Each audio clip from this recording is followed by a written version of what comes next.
সে তো নামে আজরাইল, জান কবরের সময় সে তো হবে রে দাখিল। ঠিক কিনা বলেন? সে তো নামে আজরাইল, জান কবরের সময় সে তো হবে রে দাখিল। যত করো কান্না কাটি, যত করো কান্না কাটি, রেহাই তো আর পাবে না। আজরাইল আসিলে কারোর কফিয়ত চলবে না। ঠিক না? আজরাইল আসলে আর কারোর কফিয়ত চলবে? চলবে না। মরণেরই কথা মানুষ, মরণেরই কথা মানুষ স্মরণ করো না। আজরাইল আসিলে কারোর কফিয়ত চলবে না। আজরাইল আসিলে কারোর কফিয়ত চলবে না। সে তো নামে আজরাইল,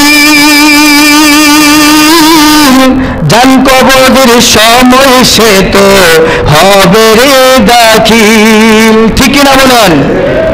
সে তো নামে আজরাইল, জান কবরের সময় সে তো হবে রে দাখিল। যত করো কান্না কাটি, যত করো কান্না কাটি, রেহাই তো আর পাবে না। আজরাইল আসিলে কারোর কফিয়ত চলবে না। আজরাইল আসিলে কারোর কফিয়ত চলবে না। সে তো তওবা নামের গাছ, পাতায় পাতায় লেখা আছে মানুষের হায়াত। কথা বলুন ঠিক কিনা? তওবা গাছ একটা আছে, ওই গাছের মধ্যে পাতায় পাতায় আদম সন্তানের প্রত্যেকের নাম লেখা আছে।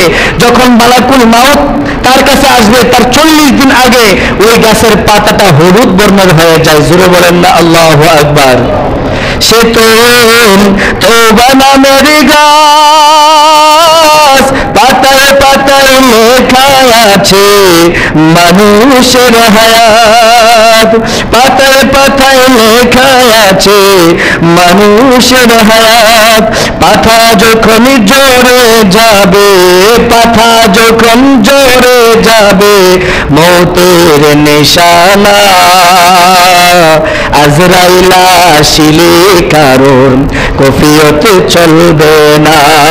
আজরাইল আসিলে কারোর কফিয়ত চলবে না। আপনি যত বড় রাজা বাদশা হন, যতই বড় এমপি মন্ত্রী হন, যতই বড় লোক হন, গরিব হন, কোনো কথা শুনবে না।